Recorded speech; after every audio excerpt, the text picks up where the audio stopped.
start. Why isn't it not starting here before we get copywritten laws? Boom. We're talking about how we're not wearing underwear of any sort. Top or bottom. Correct. You got to be comfortable. Work from home.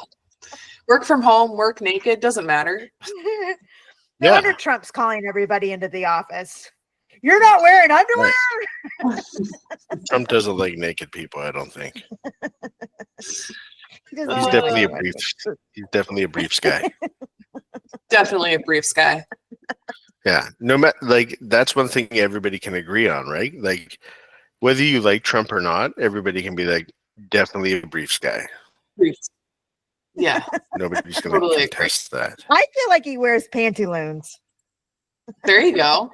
Could also be true. Briefs on top. What are pantaloons? Oh, we're going to make you Google that. Yeah, that's a Google search. Along with everybody else. Maybe I'll make that our thumbnail. What, pantaloons? That's good. Yeah. Do it. I will. Oh my God. This has been, I feel like it's been so long since we've had a podcast. At least I feel like it's been a long time. So I'm a little bit out of practice. He is with podcasting. Yes. Yeah. So, but talking to humans. KALEIGH, you seem really cool. Without his and you have a Ride the Lightning t-shirt. Does yours glow in the dark? You know, I don't know. I thought that was I can't say I'm gonna go sit in a dark room later.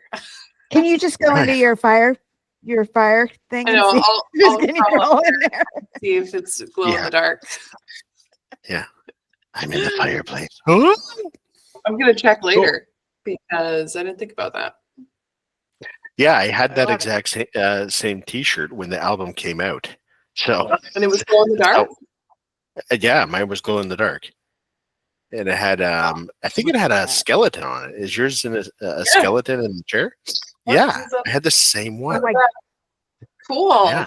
Oh my God, she needs to go check right now. We'll let you. Right. I know. My house is too bright. Everywhere is like. Who's that? Who's the bunkie in the this back? Is Tucker. What's is his Tucker name? and Tucker. Oh, he's a shepherding dog. Oh yeah. Is that an Australian Shepherd? Yeah. That's dog. They're human. Yeah, they are human. And he is an anxiety-riddled human. Oh, join the club. The nugget. Yeah. Oh. Yeah, he's got to be by my side 24/7. Oh, I love that. He's going to kill me. It's like us against the world. That's awesome, though. I love it. I have a Saint Bernard Newfoundland, so he's 160 pounds, and he's very much the same way. Yeah, like that's a human. If I'm upstairs and go downstairs, he'll go downstairs, and then if I go over there, he goes over there, and it's just like, Teddy, give it a fucking rest, bro. I know. Yeah, house starts to get a little nuts. People are running around. The dog's going crazy. Yeah, it's just not for him. Well, shall we jump into the russet potatoes of our little podcast here? So did you? Yeah, thank you. Did you get the questions beforehand? I did. Good, because we're not going to do anything with those. No, I'm just kidding. We don't do those anymore. We've been sort of going off script, but it's a good sort of taste into what we want to chat about, and I feel like it gives our guests a good sort of flavor that like they don't have to have any anxiety about what's about to take place. It's going to be pretty painless. So, so I know the first one's all about legacy, and I am genuinely interested in talking, like, because like I checked out your LinkedIn, and like you're in the cybersecurity space, right? Which is like, talk about flavor. That's like a big thing nowadays. So like, does that have anything to do with your legacy? I'm curious. It really does. So as far as when I was thinking about this question, I kind of took it to a more recent idea of what I want my legacy to be. But I got into the cybersecurity space back in college, thinking I would become a practitioner. And then I fell into sales to get my foot in the door at a cybersecurity company to eventually transition over to become a practitioner. And then I realized, wow, this sales thing's pretty great. I work really hard. I can make money. And I used to be an athlete. Well, I guess you're always an athlete. This is pretty competitive. So I just stuck with sales ever since. And now, having spent all of that time learning and consuming as much sales content as possible, I really want my legacy to be reflective of how hard I have worked on myself as a human being in that time period. Wow. So that's kind of what my focus is moving forward. Because there's only so much sales content you can consume before you're consuming the same thing just regurgitated by someone else. Word. Ain't that the truth? Yeah. I can totally relate to that. I reached a certain point in my career where I was like, it's the same thing. Like somebody comes up with a new sales process and you're like, okay, this is it, the challenger sale. And you're like, wait a second, it's the same fucking thing. Yeah. They're just selling a different ding dong about it, right? It's all style. Yeah. Ooh. Tell me more about that. It's all style. What does that mean?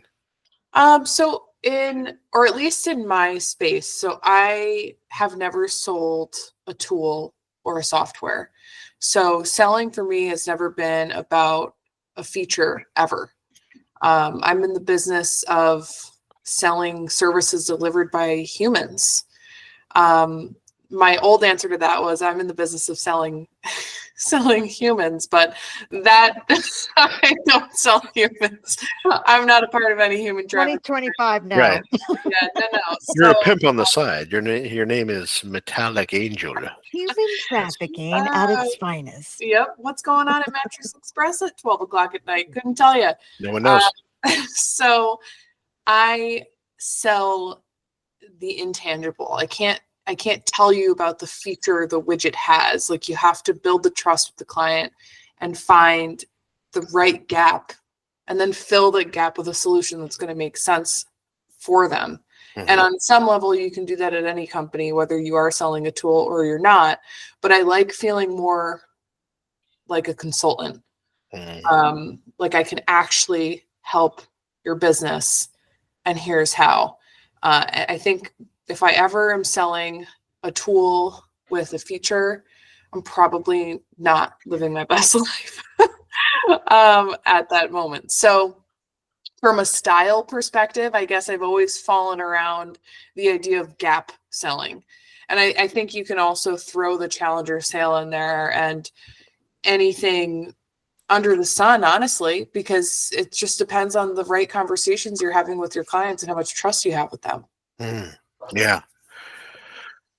Yeah. The reason why I was really interested when you said style is because I'm a firm believer that sales is an art and science. And when you said style, art came to my mind, and art is, storytelling, engagement, and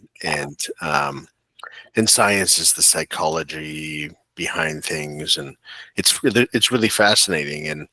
And tell me what you think of this thought, that I think when you first get into sales, because there's no sales university, right? You have to sort of follow you do this, then do that, then. And that's somewhat of a comfort. It's like, okay, but that doesn't work. No. And then when people start to get a little bit more through the sales university, then it becomes, where's your style? Where's your fit as a human being, to your point, to it? So does that resonate at all? Yeah. I think there's been many moments throughout my career. Anytime I enter, I've only been with 3 different companies, and I enter a sales org, I'm usually one of the youngest members of the team. Eventually I'm going to have to stop saying that because it's going to stop being true. So 365. I'm so young. I'm the youngest on the team. So that's kind of worked to my advantage in a few different ways, because I am quirky by nature. And I haven't let the corporate world shield that quirkiness very much. And that's been a really big differentiator because I'm a human being. I get on a call and a client's like, how are you? It's the most boring opener ever. And my answer is, I'm starving. Thank you. Yeah, like, you know, there's Hate that. my personality comes out in each conversation, and I think the benefit I have in being involved and around the people that are in the Sales Rebellion or the Sales Success Society is I'm getting new insights that I can continuously apply in the workplace. So like, this one's really embarrassing. I was like, I'm not going to share this on the call. But there was a time like when video selling became really popular, I dove immediately into it. I loved video selling. I was the only person that did it on my team. Now it's a little bit more common. But I would get personal with the videos. If you liked wrestling, I would put my face on someone wrestling Manny Pacquiao, or here's the embarrassing one. A client's last name was Shwed. And I don't know if you're familiar with the Ben & Jerry's brand, Shweddy balls. So Yes.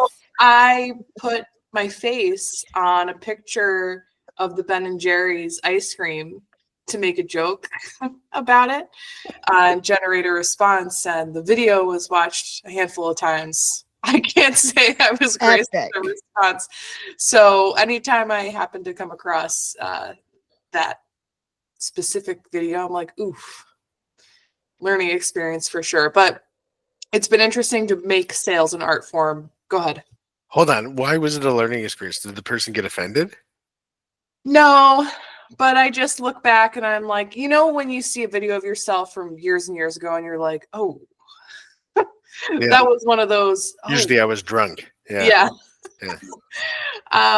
So that was definitely one of my more artistic approaches to reaching a client. Can you send it to us, please? You're Picasso. Yeah, exactly. I'll try to find it. You'll try to find it. It's probably It's like lost. right there, minimized on your computer right now. And then like I've done other things too that are inspired directly by Dale of sending physical mail. There are so many clients like a thank you. Thanks for trusting me with your business. No one does that. Like everyone shows up the same, and some people don't even show up. Like, so to rise above the noise of the rest of the sales world is almost easier because half the people don't even do a good job anyway. Yeah. I would say probably 90% of the people don't do a good job. Yeah. It's funny you mentioned that because I was just on a call today of a customer that went forward with something, and he said, we're going to go forward. And I said, Steve. He said, yeah. I said, thank you. And he said, oh, like he was almost like shocked. Yeah. And then we got into a conversation about like going out for golf and stuff. Like it wasn't about business. It wasn't about like, okay, well, I'm going to process your order and then we'll talk about the rollout and the implementation period. And yeah, like, what? You hear this shit. Regards. Yeah. So like, but to your point, a handwritten note is like totally out of the norm. Yeah. So that's really cool, especially the quirky stuff, the sweaty balls. There's most recently I did right around Christmas a letter from the North Pole to a handful of clients and prospects just about an update, just not even asking for anything. There had been an update to New York State regulation for hospitals. So I leveraged that to say, here, just so you know, and also it looks like a letter from the North Pole. So just a nice little way to break up the noise and not be so stuffy, because no one is stuffy naturally. Wow, there's so much here. So like listeners, take that thing that KALEIGH did and do that right away. Because earlier on in this call, Kayleigh, you mentioned that you would like to be, and what your legacy is, and what you really build as being a consultant. Yeah. And a consultant is an advisor, right? It helps educate people. And so here you had a piece of legislation, and you made a choice to make it less stuffy, because legislation in itself is very stuffy. Mm-hmm. But then when you said that people are generally not stuffy, yeah, it actually still blows me away to the degree in which people strap on such a mask every day to go to work. It's got to be exhausting. Yeah.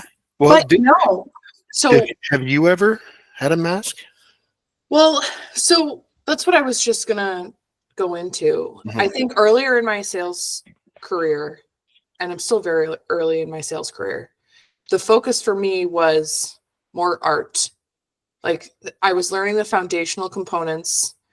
I am a lifelong learner. I always will be. So I like to consistently refresh that and build upon different things. But I came to a point at the end of 2024, which is pretty recent. And like, I really thought I could get more into the science part of it. Mm-hmm. And I started to focus on personality science. Fascinating. So I think when you say, you know, some people put on a mask to show up every day, that could very well be true. It's just the only way that they know. You just step into your business self. Right.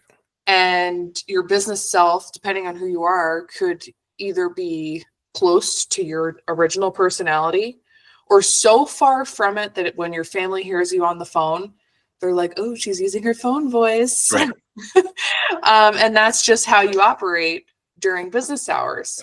And that's really tiring. And as I'm enrolled in People School, which is by Vanessa Van Edwards, and she does personality science. I think it's interesting because sometimes you need to put on a more business-like mask, for example. Like, it's all a sliding scale. When you're talking to a customer and they're showing you all the signs that they need more facts, they need you to speak and match their tone in order to have an effective effective conversation with them. As a salesperson, you need to be able to recognize that and then shift. You don't have to abandon your personality, but there are moments when you're talking to a client that they need you in order to have the conversation that they need to have. You need to be the person that they find it easy to communicate with, and that might differ from who you show up as in the morning. Yeah, bingo. It comes down to I'm very passionate on this topic, and I train it all the time. It's really not a mask; it's just how to effectively communicate. Yeah. So to your point, like an analytical personality type, you could put on the greatest show in song and dance, but they'll be like, "Great, send me the data sheet." Yeah. Right? And they'll need time to think about it. But I think that a lot of people, to your point, Kayleigh, I think a lot of people struggle in how do they align with the customer's personality type or communication mode, but still maintain being authentic. Exactly. And that's a challenging thing that me personally has just come from not really caring if anybody likes me. And that's hard for salespeople. Well, that is hard. Yeah, because you will find those moments where maybe someone doesn't. And it's like, oh, well, we're just not the right fit then. Right. I know that's impossible. And it is impossible, but you know, there are some moments. And a perfect example, I had a client once back in higher ed. And in the higher education space, it's a bit more community driven. From a personality type perspective as a whole, people are generally a little bit nicer. They're a little bit more open to sharing just because of the industry. It's different than like finance. More amiable. Yeah. And I had a client that really loved as much information as possible. He was showing that information was power to him and liked to consume everything I sent his way. His parent passed away randomly. And I sent him a basket of flowers. Like after I hadn't heard from him in a really long time, he's like, no one has ever done that ever. And it was just based off of his out of office. And that little touch for him, like it had nothing to do with business for me. The second I got his out of office as to why he was out of office, that was just adding a human element to something that was otherwise pretty, pretty information-based, fact-based communication up until that point. And ever since that moment, we have stayed in touch on a friendly human-to-human level, and that was 5 years ago. This So is like, small. that's the rebellion. Sorry, go ahead. No, I was just going to say, it's just so small. Like when you feel like you could be a human with your client and they give you the opportunity to take what they're presenting you with, and in this case, sad news about a parent passing away, take the opportunity to be a human. Like you don't have to just be like, oh, I'm sorry to hear that. Let me know when you're back in office. Right. Like that's not a human. Yeah. Yeah, that's like, that's it. Because like what? I don't even want to know if you did business with the person because it doesn't matter. Right? Yeah, Like, we did. Just oh, we did, but there you go. It works. No, I'm just kidding. yeah. We did, but we haven't done any business since. We've just stayed friendly, and that's it. Yeah, and I think one's eyes start opening up when you're human with people. Like we're talking about the work mask. On some people, not all, people start coming sort of out from behind the mask when you meet them with that authenticity and not with some mask. And that's when real relationships can foster, right? So it's great advice. Well, and I think, like you said, some people show up with a mask. Like maybe it's the salesperson, but the other person, the client that you're communicating with, there's a great chance that they have an even tougher mask on because they're talking to a salesperson. For people who can't see me, I'm doing air quotes. Yeah. And when you take those human opportunities, you allow them to take their mask off, put their guard down, and then that's when you can really start building that foundation of trust. Amen. So then let's do this for the listeners, KALEIGH, because you've got so much golden nuggets here that I'm sure they're taking away from what, like, let's say somebody's new or struggling with this, or they're new in sales and they're trying to settle into their authentic business self. Mm-hmm. What would you suggest? Like, how is there something somebody can do personally to help them clear this hurdle? I think it starts with how well you know yourself. So what is your even just outside of personality science, and it's just the topic I'm really passionate about right now. But like, what does your day-to-day look like? How healthy is your life? How are you logging into work every morning? Are you doing things that fill your cup outside of work? Is there more to you than just your title? Because when you're new in sales, sometimes it's really easy to be like, this is who I am. Mm-hmm. And I'm going to grind my ass off until I can make a name for myself. And it's easy to do that, see the rewards, become obsessed with it, and then keep trying to replicate that. But and then be depressed. And then you turn around, you look at the path behind you, and you're like, wow, I really did myself a disservice. Mhm. And I think if you start by understanding yourself, what fills your cup, what your personality is like, and what a good balance will be for you as a professional and a person, you will be able to break down those barriers with your clients, because there's not anything, you're not standing on a rug with a huge lump underneath it, and it's all the things that you've forgotten about. Mhm. So before you can be of service and show up authentically for other people, you need to do so with yourself first. Yep. That's what I'm hearing. Yeah. And it's not a one-time thing. No. I'm 45 years old and I'm still doing it.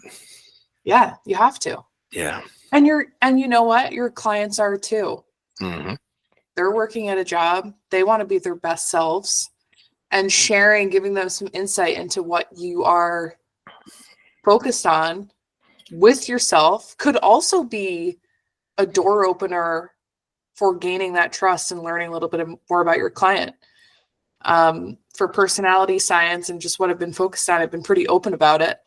So I noticed that I fall on for charisma. In order for you to feel like someone is charismatic, you have to feel they are both warm and competent, and it's an equal balance. Interesting. But no one shows up as the equal balance constantly. You are the sliding spectrum. In some situations, you might be a little bit more warm. In others, you might step into that more highly competent role. If you're nervous, you might default to warmth. When I'm nervous, I default to competence. So a little bit science-based, fact-based, take me seriously. And I can be like that clip of Will Ferrell when he just shows, I can't remember what movie it's from, but he just shows up at the podium and starts spewing all this random stuff that just makes so much sense. And I fall on that's like, I can turn up the confidence. And so I've noticed that I did an audit of my emails, my calls, and I've been pretty open with clients. Like, here's what I'm working on. I might say a few different things. I'm just trying to see how I can find a better balance of who I am as a person without constantly sitting in high competence and being less relatable. So lots of hearts going up on the screen right now. Other people might have different goals, like run a marathon. For me, it's personality science right now. Yeah, well, it's good because I think it's a science that not too many people actually invest in understanding. Because everybody has it, and it is very fascinating when you look into it. And for listeners, you don't necessarily have to jump into a course. There's a lot of stuff out there in Google. Yeah. Oh yeah. Yeah.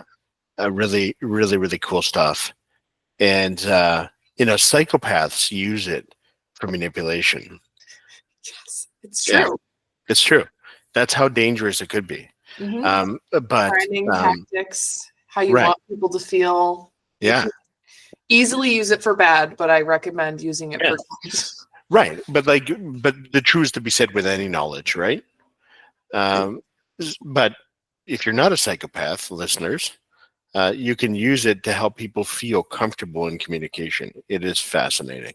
Mm-hmm. Well, I have thoroughly enjoyed our chat. Me too. And I think Beth is sort of on the fence.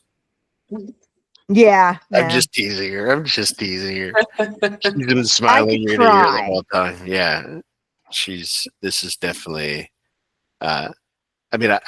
we've had fantastic after fantastic after fantastic guests on the show, but you by far take the cake as somebody that naturally lives everything that the rebellion is trying to gospel out. Thank you. Yeah, and I'll leave it at that.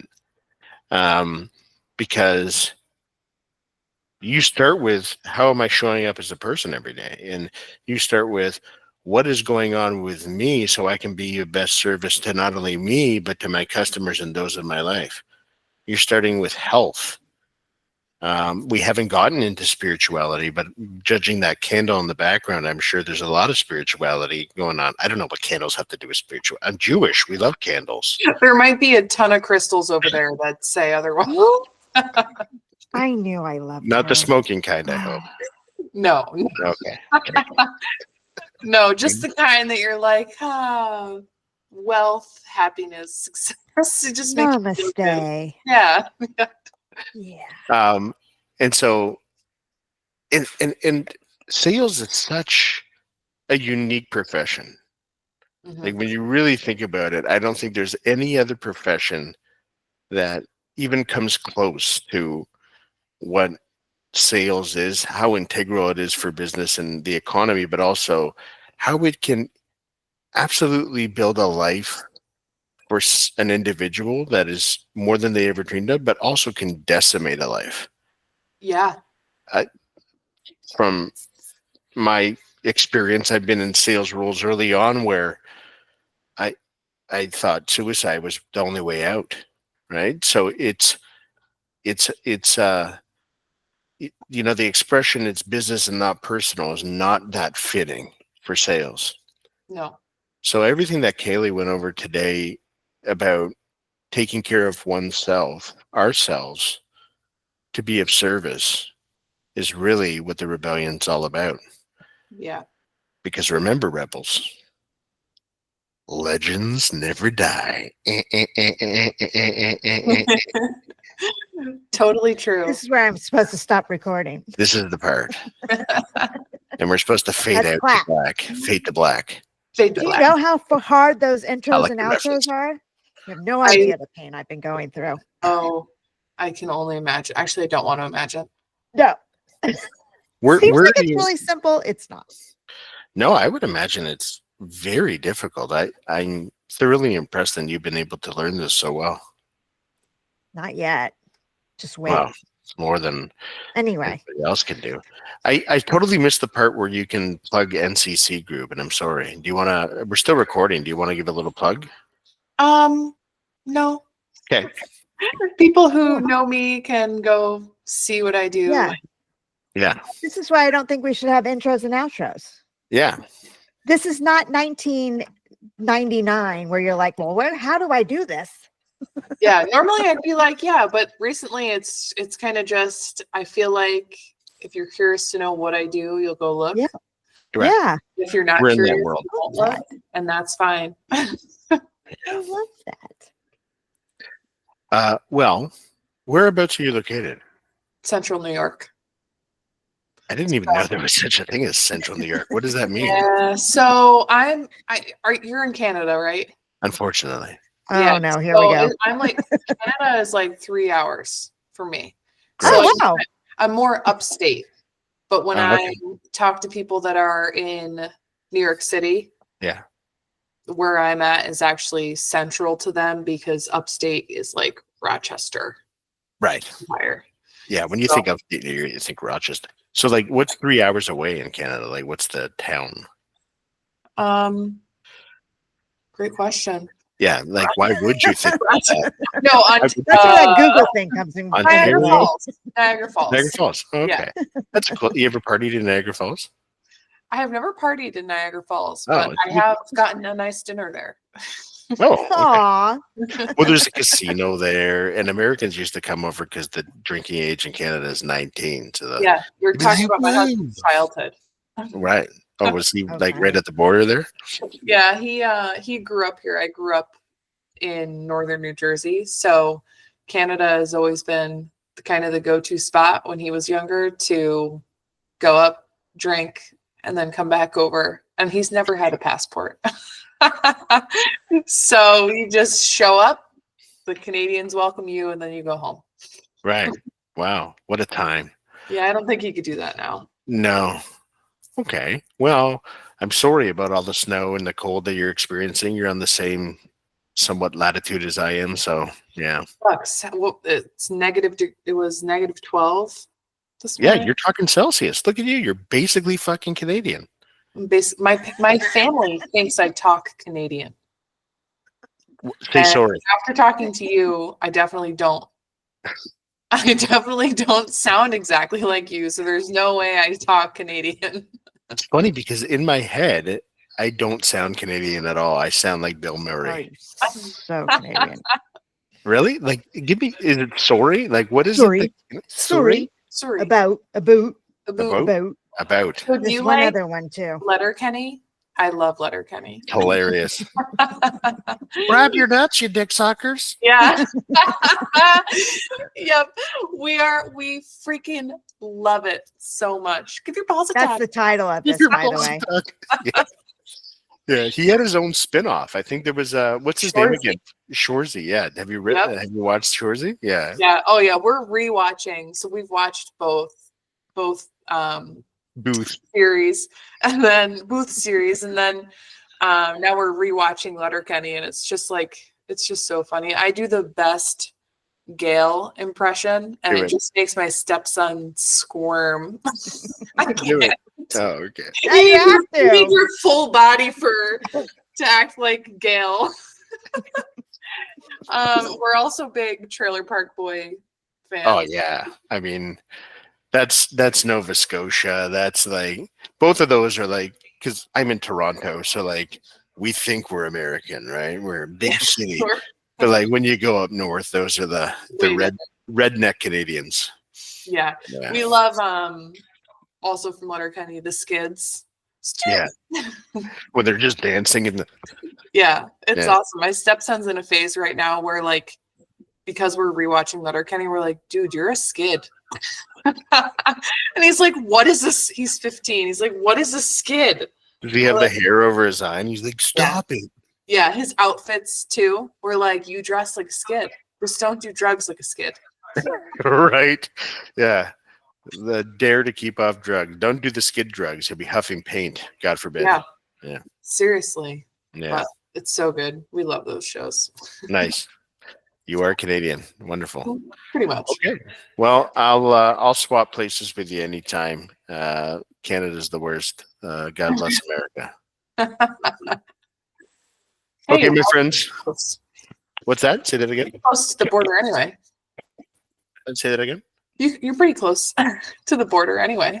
Yeah, pretty. Like Niagara Falls Border. is like an hour-ish away. Yeah. Hour and a That's half. not too bad. You could Yeah. Doable. Yeah. But like we'll do that. We'll like drive to Buffalo, but then you get to Buffalo and you're like, if there wasn't Target and fucking, we used to be Cheesecake Factory, but we got it here now. Mm. And also when we would travel to the U.S., always Florida because we love Florida. There's Chick-fil-A. We'd like get off the airplane and we'd be like, "Where's the closest Chick-fil-A?" But now we have Where's it? Chick-fil-A here. Wait, do you not have Target? They came to Canada and they folded because they did it like an American. So what happened was, and then I got to run, as I'm sure you guys do too. But there was a big retailer here called Zellers. I don't Okay. even know how that can get any more Canadian. Come on down to Zellers, and buy yourself some underoos.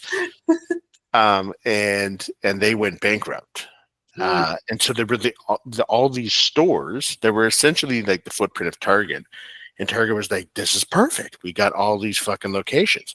So they just came in pure American style. Like they just like, ugh, like we're here, buy from us. But Babies were like, fail.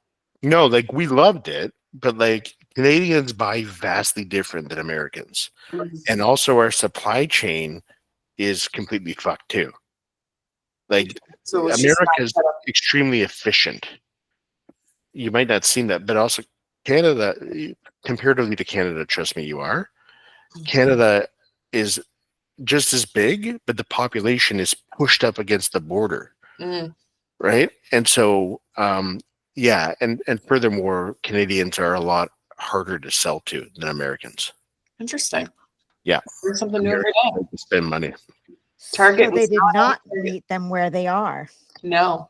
There's the lesson. Yeah. Canadians are They like, have a lot to learn from us. how do I Yeah. feel about this?